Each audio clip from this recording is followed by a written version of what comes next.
Mga Kristiyano doon po sa bansang Pakistan nakakaranas ng matinding persecution. Pinapahirapan sila ngayon, mga sangkay, ng mga Muslim na may pananampalatayang Islam. Papaano nakakasurvive ngayon ang mga Kristiyano sa bansang ito? Hello, what's up mga sangkay? This is me. I'm back for another vlog today. Nakapupulutan po ng kaalaman at aral. Huwag niyo pong kalilimutan na isubscribe yung ating YouTube channel. I-click ang bell at i-click niyo po yung all. At sa mga nanonood po sa Facebook, i-follow niyo po yung ating Facebook page. So today mga sangkay, pag-uusapan po natin ang kalagayan ngayon ng mga Kristiyano doon sa bansang Pakistan, kung saan nakakaranas po sila ngayon ng grabing pagpapahirap.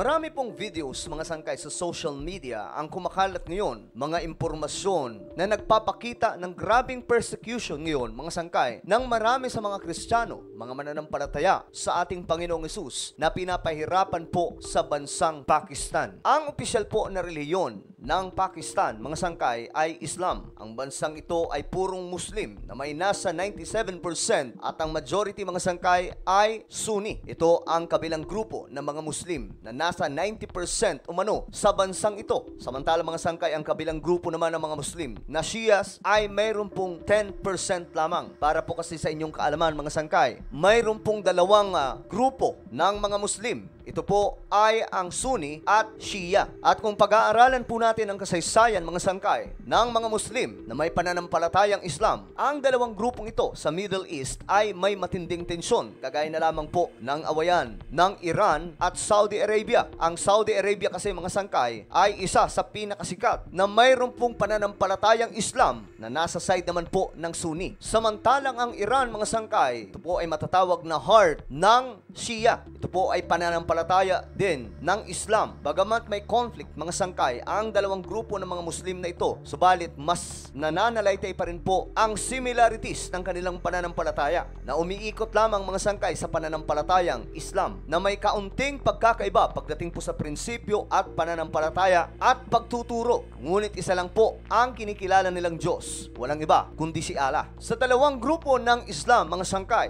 ang Sunni Islam ang nangingibabaw sa buong mundo. Ang super majority ng mga Muslim, mga sangkay, ay nasa side ng Sunni Islam. Samantalang kakaunting bahagi naman, mga sangkay, ang Shia Islam. Sa Pakistan, mga sangkay, mas nangingibabaw dito ang Sunni Islam. At hindi po malinaw, mga sangkay, kung alin dito ang nagpapahirap sa mga Kristiyano doon. Ang Sunni Islam nga ba o ang Shia Islam? Kilala po ang Shia Islam, mga sangkay, na may radikal na paniniwala at pananampalataya kay Allah na kaya ng mga taong ito pabagsakin ka para lamang po ipaghiganti ang kanilang pananampalataya. Kagaya na lamang po ng ginagawa ngayon ng Iran at ng mga kakampi nito sa Middle East. Samantala, mga sangkay, ang Sunni Islam na siyang pinangungunahan po ng Saudi Arabia, sila naman po ang hindi gaanong gumagawa, mga sangkay, ng mga matitinding bagay sa paligid po ng mga karumal-dumal na mga bagay para lamang po sa kanilang pananampalataya sa paligid ng Middle East. Ayon po sa mga kumakalat na report, ang mga Kristiyano doon, mga sangkay, sa Pakistan ay nahihirapan ngayon pero nakakasurvive po sila sa persecution o pagpapahirap sa kanila sa bansang ito. Lumalago ang gawain kasi sa Pakistan. Ang movement po ng Christianity doon ay patuloy na kumakalat. Marami po sa mga tao doon, mga sangkay, ay lalo pong nakakakilala ngayon sa ating Panginoong Hesus bilang tagapagligtas. Para po sa inyong kaalaman, ang mga Muslim ay naniniwala din naman kay Jesus Christ. Subalit isa lamang po siyang tagapagturo at isa lamang po siyang propeta kung tawagin po nila. Yan lamang po ang identity ng ating Panginoong Hesus sa Quran. Subalit sa ating mga Kristiyano, kinikilala po natin ang ating Panginoong Hesus bilang isang tagapagligtas na ayon po sa Biblia, siya ang Diyos na nagkatawang tao para po iligtas ang sangkatauhan. Na ibang-iba po ito sa pananampalataya at paniniwala ng mga Muslim.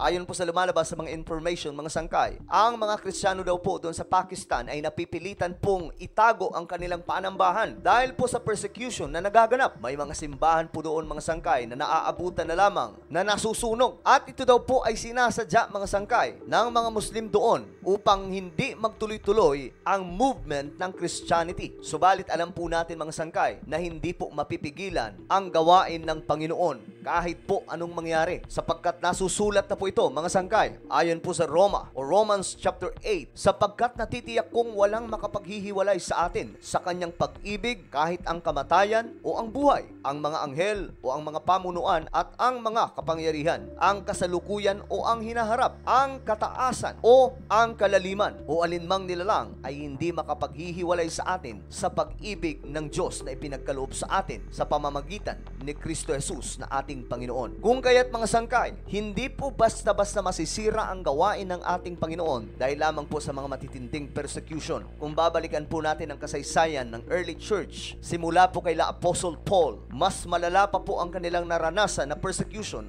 o pagpapahirap ang sangkay. Walang-wala pa po ang mga nararanasan natin ngayon. Subalit nagpatuloy pa rin po ang gawain ng ating Panginoon dahil ito ay planado na. Naisulat na mga sangkay, selyado na, at ito po ang kalooban ng ating Panginoon at walang sino mang hari sa mundong ibabaw ang kayang humarap at pigilan ito. Kaya't sa Pakistan mga sangkay, bagamat may mga persecution, mga pagpapahirap sa mga tao doon, nagpatuloy pa rin po ang kanilang gawain.